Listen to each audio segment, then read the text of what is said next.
Thank you. So the running gag for the last week has been people writing down sex with Vineet in their calendars, etc., etc. And then Laura said perhaps I should compare taboos about sex here and in India. Now, where I come from, it's like Fight Club. In India, the first rule of sex is you do not talk about sex. Right? So, and it's pretty bad. Because my friend's mother is a sexologist. There are doctors who specialize in sex therapy. And there, every week, there is at least one couple who goes to her saying they do not know how to have children. Because they simply do not know what to do. I mean, you might consider this entirely unnatural, and I was just talking to a friend today, and she said her 4-year-old son sits on a bathtub which has a hole in it and does things to the bathtub. A 4-year-old figured out there's a hole, there's a thing, and the thing has to go into the hole. But you have adults in India who cannot figure this out. Now, you might be shocked by this, but this is very simple, because when I was 14 and in high school, we had to do an entire year called The Human Body. Now, chapter 9 of 10 chapters was reproduction. Our wonderful biology teacher refused to do the chapter. The same thing happened in my... She said it is not important. And so we never learned about what goes where. I was 17 when I saw in a book a schematic picture of sexual intercourse. And that is how I realized, that is what goes where. Now the fact that I ended up being gay and that's not really where what goes where is another matter. That took another couple of years before we got there. Because at least the words for sex exist in India. There is no word for homosexuality in India. People just don't know. Which has its advantages, because if two men walk down the street holding hands or hugging each other, that's perfectly fine. As long as you don't start kissing each other, then things might get a little oof. Okay. Now, before I start with the next bit, if any of you don't like being touched by a stranger, since I'm a stranger to most of you, or you are very religious, I would suggest that you move to the corner or close your ears. Just warning you. Okay, so as I said, where I come from, we don't talk about sex. So, you know, that's a lot of problem solved, actually. But around these parts as well, here, it's not that you sit at a dinner table and talk about sex. You don't have coffee with someone and talk about sex, do you? I mean, just imagine that there are housewives who come here. If you come to England in the afternoon, it's quite an experience, especially that part of it is generally occupied by a cackle of housewives. I know cackle is used for geese, but there is a cackle of housewives there. Or if you go to certain cafes in Chiliplatz or around here, you will find cackles of housewives. Now what I want you to imagine is it's a lovely afternoon, and you know, the tea room is generally empty and you have 5 housewives sitting there. And there's a conversation going on, right? So it goes, Karen, do you know, he put it in the wrong way yesterday. It hurts. Oh, really? You mean he came in from the back? Yeah, that's how he did it yesterday. Now, when you imagine this it in this conversation, it's the word cock, dick, penis, etc. It's not a word we use that often. If I ask each of you to think how many times you have used that word in the last week, in the last month, or in the last year, you would be very surprised how many times you actually use those words. And women correspondingly, vagina or whatever. Boobs is another matter. I mean, that's become too much of a colloquial term to have any sexual significance anymore. If you are massively into boobs, that's another matter, but I'm a gay man, so like, I'm not going there. But if, which is actually very funny, with a slight distraction. Because if you are a gay man, women do tend to tell you the most amazing things. I think you would know more about the female anatomy than most other women. Because women tend to tell you in graphic detail every little problem that they've had. They describe in graphic detail their visits to their gynecologist, what exactly they did there, and the difference between a German gynecologist and an American gynecologist, which is very interesting, but I leave you to figure that out by yourself. See, the things you get to know. That's fun. Until a point. And then you're ready to tell them, sorry, I didn't want to know that. So, and it's very surprising that the number of times that we actually talk about the penis or the vagina is so little, because there's some statistic, and if someone remembers it correctly, you can correct me, which is that on average, a man tends to think about sex on a given day for about 37 minutes. Of course, excluding the fact that you have a very active sexual life, then you'll be thinking about sex more. But if you're not having sex and you're just sitting there or doing whatever it is you do, you tend to be thinking about sex 37 minutes every day. That's the kind of statistic that we are talking about. Okay, let's come back to these ladies. I love these ladies. I'm obsessed with watching these ladies because every time I come here, I see these ladies. Every time I go to my favorite cafe at Schillerplatz, there's a whole bunch of ladies there.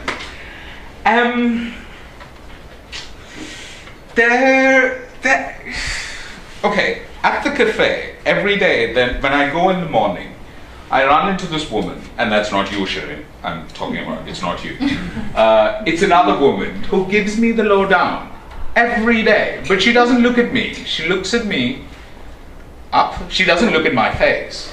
She starts about here, and then goes down. Every day that I run into her there. And then she gives this sort of nervous laugh. Right? She has some context to laugh, but then she laughs. And I call it, if you are friends with me on Facebook, you must have noticed what I said there. I call it the unfucked laugh. Because it's sort of like, I would like to have sex with you right now in that Waldpark, which is that forest 5 minutes from here right now. Right? And that's a taboo, isn't it? I mean, and it also goes to the heart of what a taboo is. It's a very voyeuristic act because, as we've heard, it's something that's very disgusting, but something about it makes us curious. Sex with a stranger, right? We have all thought about that. I hope you've done it. It's a very fascinating thought. If you've done it or not, we should not get into that. Sex with a stranger in an unknown place, right?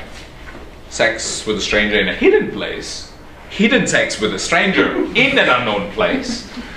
All of these are fantasies that have gone on in our heads. And if you look at movies, the movies that we're most fascinated by are ones with random encounters. How many of you know this movie called 9 Songs? No one? Whoa, okay. Recommended watching. It's a British film, so maybe we could show it. It's basically this couple, or they're not a couple, it's a man and a woman who meet at a concert. And it's a festival and there are 9 concerts. And basically they have sex on those 9 nights and then they say goodbye. Wouldn't it be wonderful to have something like that? I mean, no strings attached. Everyone's giving me strange looks. Obviously, I have hit a taboo here, haven't I? You just, no strings attached, perfectly safe. You know, it's not a psychopath. Or I would not guess that a psychopath would end up at an alternate rock music festival, but who knows? I haven't studied them, so I have my fair share of people I could call psychopaths, but I mean, when you think about it now, if you just, I'm not going to ask you to close your eyes and do it, because every time I ask people to close their eyes and do something or think about something, it sounds very fake.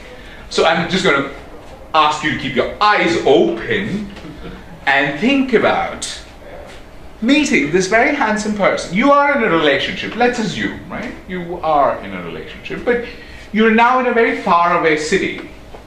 Very faraway city.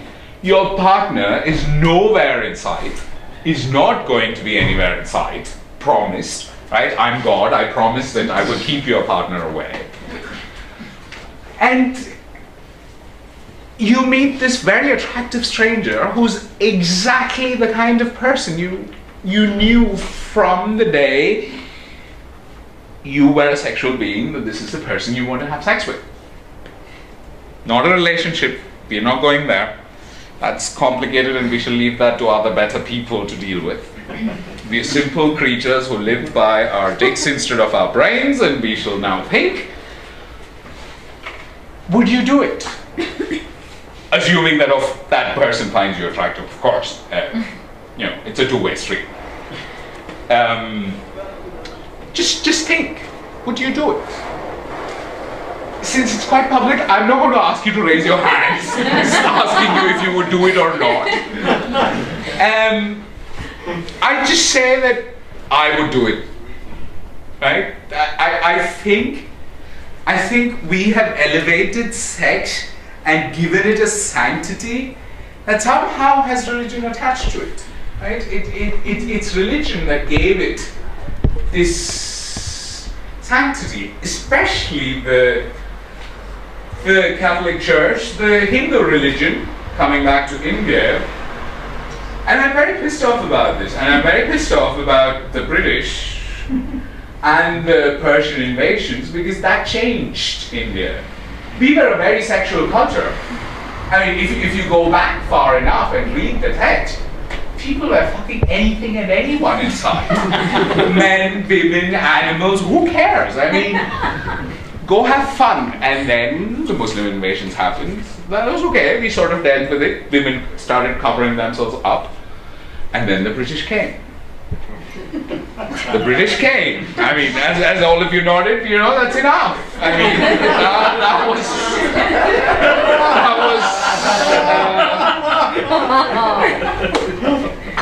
And we ended up in the Victorian era.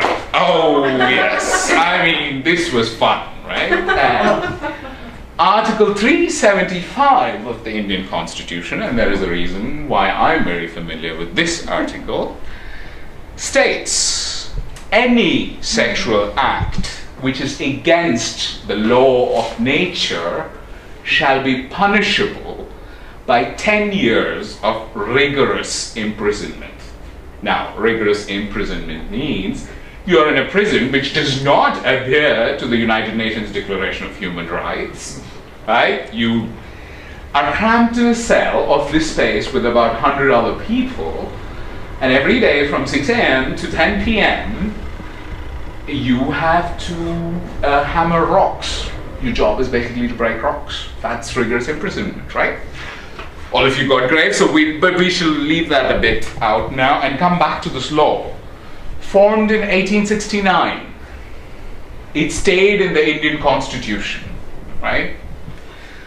Until some people got revived and said, the gay men are being targeted by this. My brother, who's a lawyer, when I came out to my family, said, oh, don't worry, Article 18 of the Indian Constitution guarantees freedom of expression. So that overrides 375. Try telling that to a cop who'd catch you out somewhere in a hidden garden, because of course you cannot have sex at home in India because you live with your parents till you are married and after you're married until they're dead. So there's no way you're going to have sex with a man in your house, so you're having sex with a man outside. And imagine a cop comes and catches you, and as you all well know, the cops in India are very corrupt, right? So try telling a cop in the middle of the night that Article 18 of the Indian Constitution overrides Article 375 of the Indian Constitution. Not going to work. Interestingly, what happened to this law though, and this will bring us back to taboos, a non-governmental organization finally took the courage to file a case saying this is bullshit, but they of course had to go on a technicality, and they said, will the court please interpret what law of nature means? The court took a very interesting way out of this. The court did not want to resolve this, God forbid. So it said, we interpret the law of nature to mean the prevailing culture of our times. Sorry, you just made it even more vague. What do you mean prevailing culture? Very interesting that they said prevailing, because if they just said culture, Indian culture, you'd be in trouble, because someone could come with you at the Kama Sutra and say, it's all unnatural. How you define natural, that's not how it works. I mean, we have evidence here, pictures, you see. And people carve things on temples as well, right? So it's not like you can say that's just someone painted this, right? People, so if you ever go to India, and I don't know if any of you visited the Khajuraho caves, or there are very famous temples where if you look, just, you know, you can see it. You don't have to use a binocular or something. It's not like they carved it in miniature so that you wouldn't see it. I mean, it's quite visible. You have threesomes, foursomes, orgies, animals and people having orgies, and you know, it's all there. So God knows what natural means. Just to complete the story, because you'd be curious, I guess, about what happened to the law, they then went to the higher court, India's highest court, and said, sorry, I mean, what does it mean, prevailing culture? So the highest court sent it back to the lower court saying, not done, I don't know, this is vague, so just say whatever you have to say. Then, interestingly, the Ministry of Health clashed with the Ministry for Interior and said, look, we need to do AIDS drives and health drives, so, you know, read down the law. So now the law is changed to read, any sexual act against the law of nature is punishable by except when between consenting adults, right? So that's how it was clarified. The interesting fallout of this law is that women are allowed to get married in India. Men are not. Because women cannot have penetrative sex. Well, at least with what they have. I mean, that you use devices, that's your business. So, actually, and there are instances of women getting married in India and the court allowing it before this law was changed. But men, not done, right?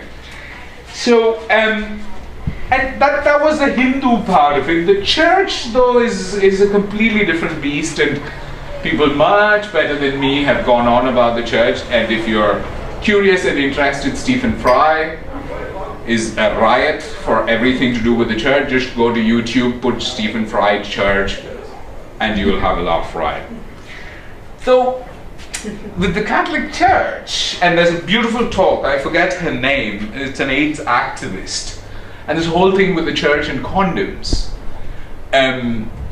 she's talking about, because the whole point of the church is that condoms promote promiscuity, etc., etc. And there's this brilliant part of the talk where she opens her handbag, pulls out like 4 condoms and says, Benedict, I have news for you. I have been carrying these for 4 weeks and I haven't had sex. So there's your promiscuity part of it.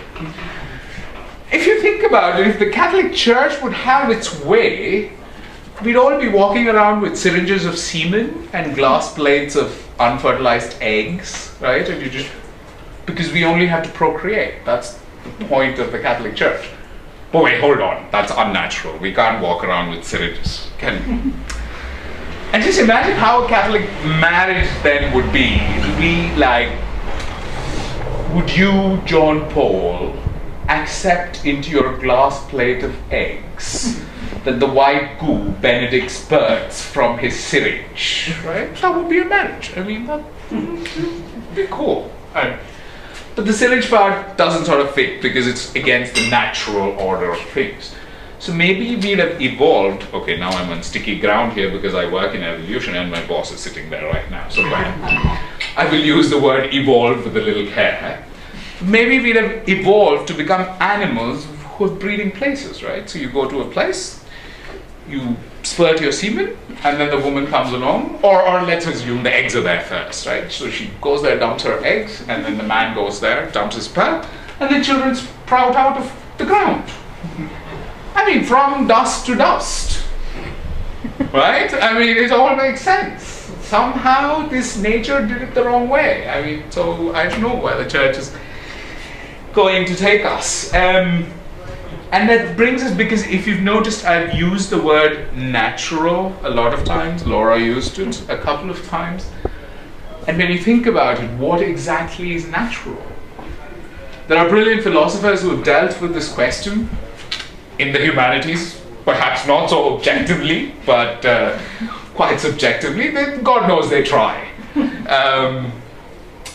Who've said that if something happens, it is natural because it happened. When you think about it, who decides this natural order of things? If something happens, if I decide to have sex with a tree, that's then natural. Because I am here, the tree is there, and I'm having sex with that tree. That it does not fit in your conception of sex does not make it unnatural. And on that note, leaving you to ponder about strangers, sex with trees, and etc., etc., we will take a small break and switch off the light so you can continue imagining. And the next bit is going to be, as I said, if you don't like being touched, please push me away.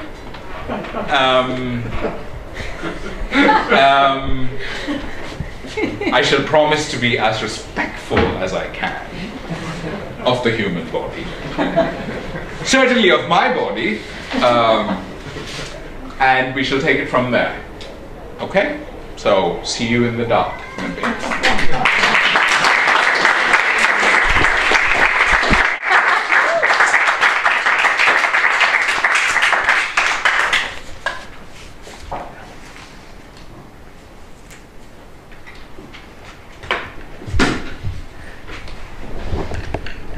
I'm going to tell you a story. This story might be quite difficult for you. I have lived. I have survived. If that means anything at all anymore. But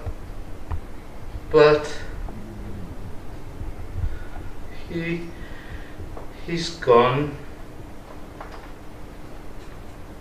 You know, when he started it was okay.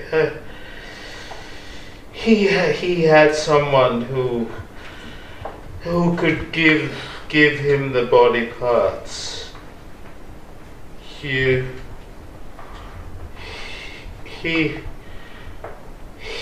could only have sex with body parts, you know, not with full bodies. He found someone who worked at a mortuary, and that was good because he got the parts. And then as the strange cycle of life goes, the guy at the mortuary died. You know, he died. Everyone dies. And the body parts stopped coming. But we all need to have sex, don't we? I mean, you'd be a saint, and there are no true ones of that kind we know.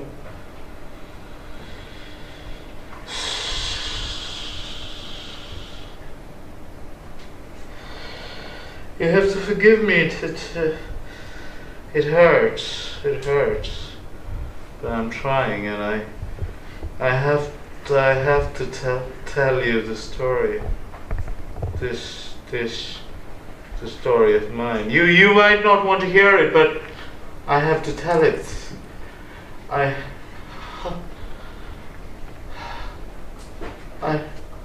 have to tell it. It won't be long. I promise you.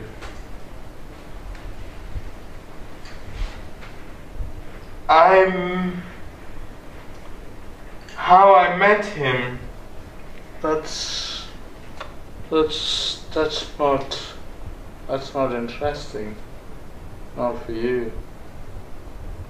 But when I think about it, it was good. It was good. And all this pain was worth, is still worth it. It's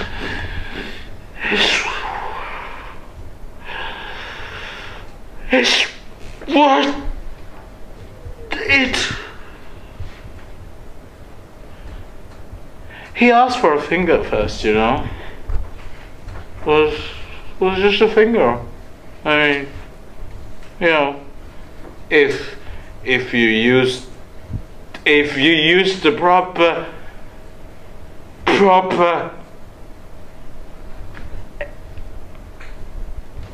anesthetic, you don't mind losing a finger. Yeah, you know, but we never had sex. He had sex with my finger. Then it was 2 fingers, 3 fingers, 4 fingers, 5 fingers. Don't worry, I'm not going to count to 10. And then he wanted the hand. I gave that too.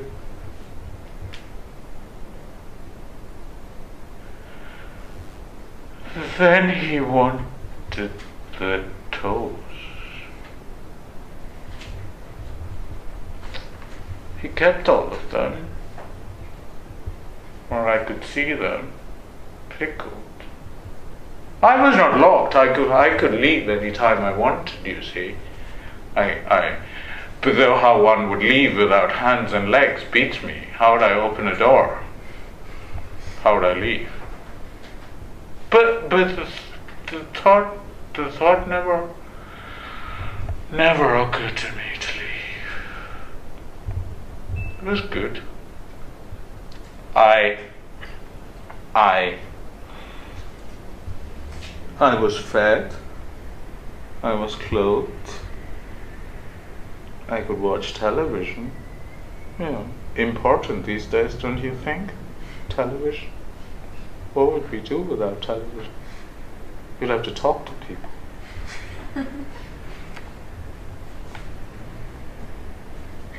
I didn't have to talk to people. I didn't have to see anyone.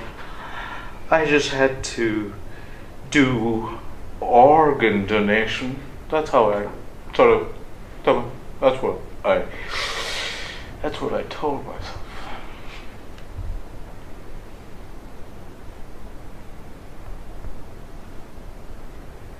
Do you know what it feels like? Do you know what a knife feels like? It ever felt what a knife feels like? As a child, have you cut your finger?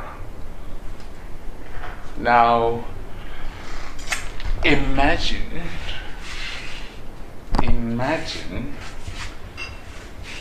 a knife going through your shoulder.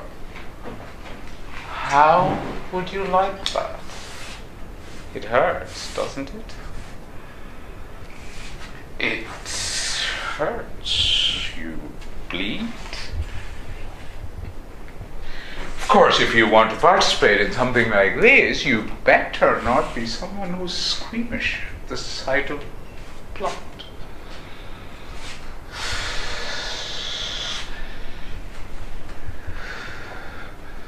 I would have liked more of you to experience the cold of metal, but I can't stand longer. So you're lucky in that I can't stand much longer.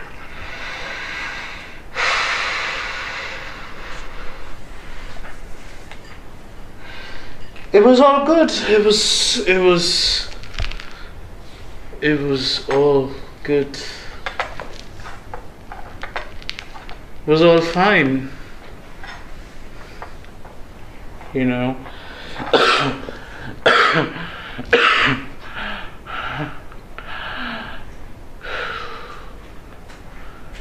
The only time I ever thought of saying no was when he wanted my lips. Can you imagine that? I've asked you to imagine a lot of things. I should stop asking you to imagine things and just tell you how the fuck it is.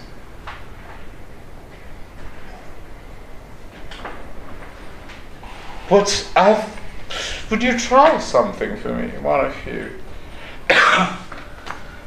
Just draw your lips into your mouth. Women know this when you apply lipstick and want to purse your lips. Just do that and try to talk. Can you? Can you talk? Can you? That's how you talk. When you don't have lips. It's very difficult to talk when you don't have lips. But then you're like, who the fuck cares? Because you said you don't have anyone to talk to. You have the fucking television.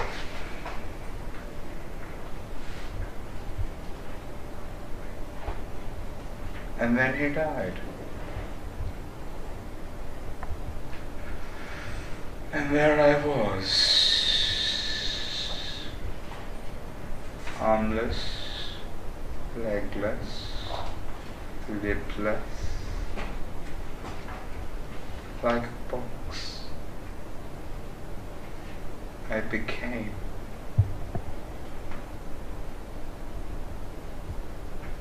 a box. Thank you.